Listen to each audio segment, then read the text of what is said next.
ينشطوا يا أخوان. الدعوة السلفية بالسكوت تموت. Qui émigrent pour Allah subhanahu wa ta'ala et pour préserver leur religion. C'est un acte extrêmement méritoire dans l'islam.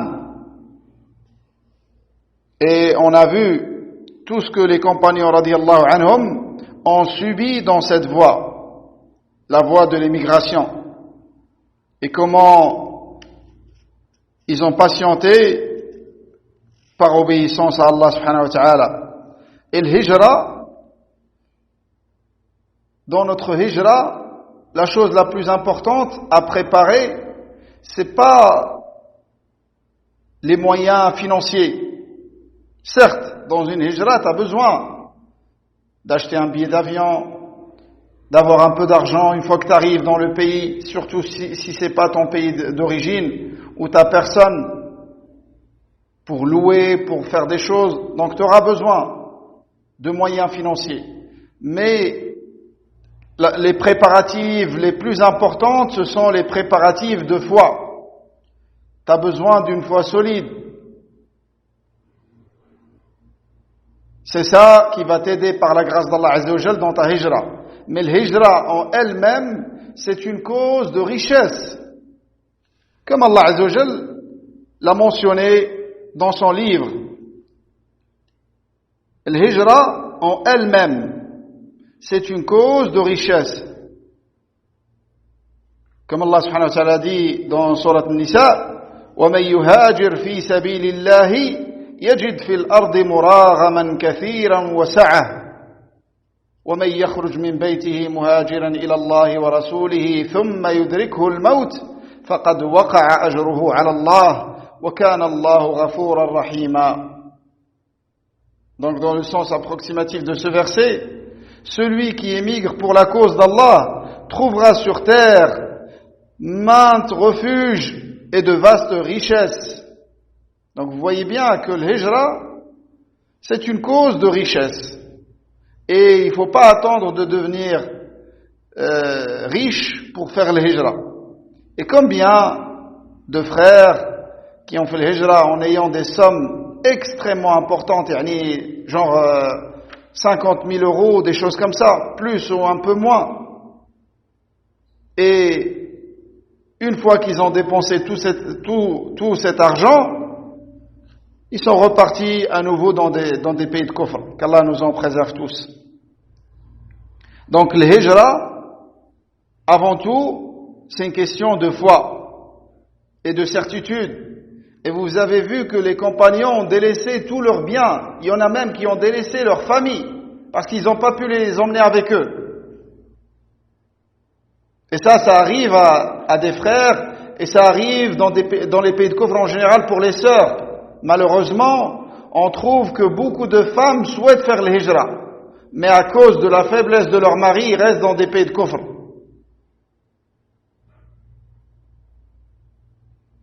Et qu'est-ce que tu as à gagner, mon frère, si tu perds tes enfants? Et ne sois pas leurré par Shaitan. Ils sont encore petits. Ils sont pas encore arrivés à l'âge de l'école. C'est pas grave encore. Shaitan, il espère que tu décèdes là-bas. Qui te dit que tu vas vivre jusqu'à ce qu'ils arrivent à l'âge de l'école déjà? Si tu as la garantie, vas-y, reste là-bas. Et après, fais tawba et c'est bon. Mais qui peut te garantir cela? Et pire encore, même si la mort n'arrive pas et que tu décèdes dans un pays de kufr, dans une désobéissance à Allah subhanahu wa ta'ala, que pour certains savants, c'est une cause qu'Allah Azza wa Jalla n'accepte rien de toi, de tes œuvres pieuses. En plus de décéder dans un état de désobéissance à Allah subhanahu wa ta'ala et de délaissement de cette grande obligation de l'islam, tes enfants vont s'habituer à cette société. Et c'est arrivé à beaucoup de frères. Ils sont restés, soi-disant, jusqu'à ce que les enfants ils arrivent à l'école. Une fois qu'ils arrivent à l'école, Shaitan il leur dit, c'est pas grave, c'est juste la première année, la deuxième année, juste le temps d'avoir une certaine somme d'argent, et après c'est trop tard. quand il demande à sa famille de l'accompagner à ses enfants, les enfants refusent. Et vous savez les droits qu'ils ont en France, qu'ils donnent aux enfants. Tu peux pas le forcer. Et après, c'est toi qui prends ses péchés. Comme j'ai entendu ça d'un homme de science à un frère qui l'a interrogé, il lui a dit, alhamdoulilah, en France, tu vois, ya cheikh, moi j'ai la barre, j'ai le kamil, je fais mes 5 salawats, je mémorise le Coran, mes enfants, mais il a cité beaucoup de bien. Cheikh, il lui a dit, il a compris que c'est un frère salafi, et ce qui lui manque, c'est pas les arguments. Parce que quelqu'un qui a une certitude sur les paroles d'Allah Azza wa Jalla et les paroles de son prophète, bien évidemment, on parle d'une grande certitude, mais un minimum, tout croyant là, sinon c'est pas un croyant. Donc, quelqu'un qui a une grande certitude sur les textes et tout ce qui a été rapporté et l'obligation de l'hijra, il ne va pas faire intervenir la raison ici. Mais le cheikh, avec sa sagesse, a vu que cet homme, ce qui lui manquait, c'est pas les dalils, il les connaît. Le Nabi sallallahu alayhi wa sallam se désavoue de celui qui vit parmi les kuffars dans leur terre. Et les shubuhat dans ce domaine, ils sont quasiment infinis. T'imagines, tu veux faire une grande adoration comme ça, Shaitan, il va pas te laisser. Combien de frères tu les entends? Malheureusement, c'est des salafiyines. Il dit, même les pays de l'islam, ils sont corrompus, ils sont... Ya akhi, c'est pas ton problème. Toi, Allah t'a ordonné d'aller dans un pays d'islam. Va dans le meilleur pays d'islam que tu connais et qui est possible pour toi. Et n'attends pas l'Arabie Saoudite en restant dans un pays de coffre. N'attends pas le meilleur des pays en restant dans un pays de coffre. Va vers le premier pays qui était possible, la première terre d'islam. Et de là, si Allah il te donne la possibilité d'aller vers un pays meilleur dans lequel il y a plus d'obéissance à Allah, et plus de tawhid, et plus de science, c'est meilleur. Et ça, sache que c'est recommandé uniquement et c'est pas obligatoire cette deuxième hijra. Du moment que tu es dans un pays d'islam, l'hijra ne devient plus obligatoire vers un autre pays d'islam. Mais c'est recommandé de quitter le pays dans lequel le haram est propagé vers un pays dans lequel le halal est propagé.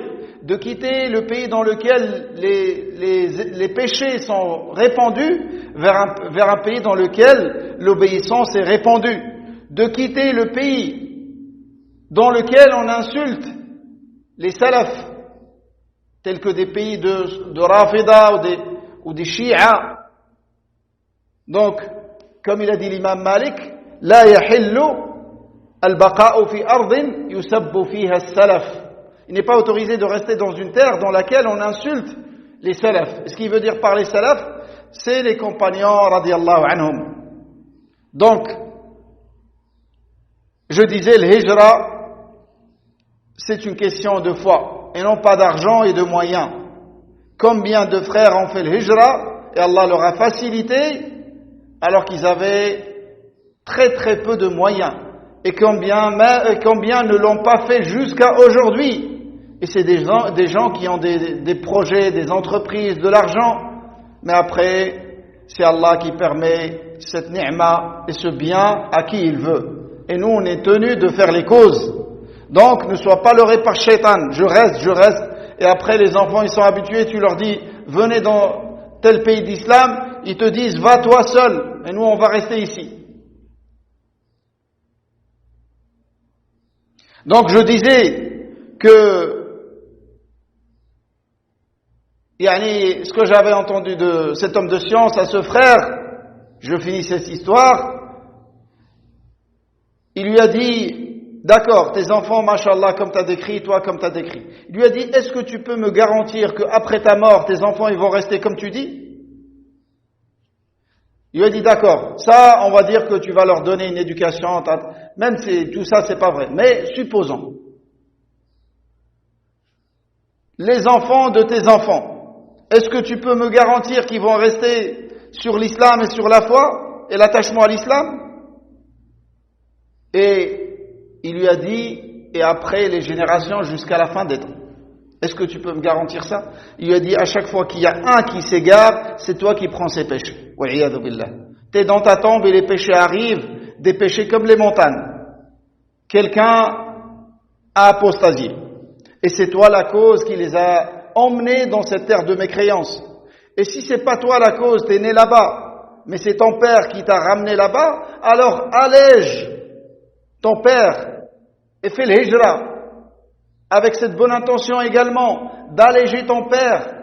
Toi, tu vas prendre les péchés, si tu as la capacité de faire le hijra, tu ne la fais pas. Mais ton père, il va prendre les mêmes péchés que toi. Le premier qui vous a ramené dans une terre de kufr. Et s'il y a le fasad et la corruption dans un pays d'islam, ça reste un pays d'islam. Et il n'y a qu'un ignorant et qu'une personne qui suit le hawa pour comparer un pays d'islam avec un pays de kufr. Comme on dit les savants, le meilleur pays de mécréance n'arrive pas au pire pays d'islam. En d'autres termes, le pire des pays de l'islam est meilleur que le meilleur des pays du kufr. Parce que les gens, quand ils parlent meilleur, ils parlent de dunya. Ils ne parlent pas de religion.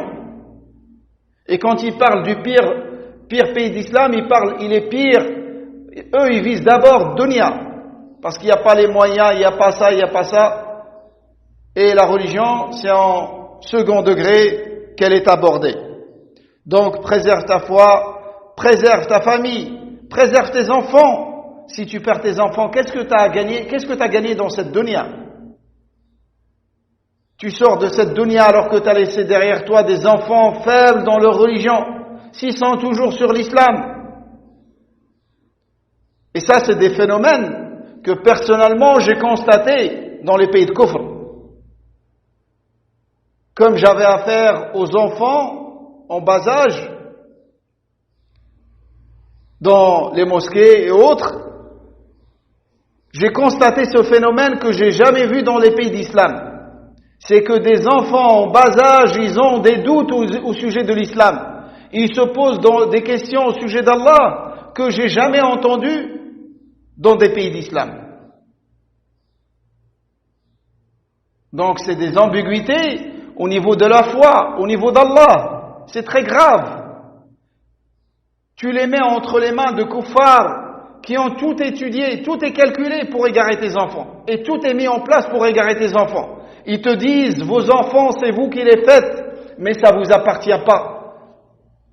Ça vous appartient pas. C'est eux qui les payent. Et les enfants, ils savent, et ils entendent ces choses-là. Et après, ils vont dans les écoles, ils ont des enseignants souriants, accueillants, ils donnent des cadeaux. Comment tu veux qu'ils les aiment pas? Qu'ils aiment pas des ennemis d'Allah et des mécréants? C'est comme si tu jettes l'enfant dans une mer totalement ligotée et tu lui dis sauve-toi. Comment il va se sauver? Sauf si Allah il lui vient en aide. Voilà par rapport à ce point.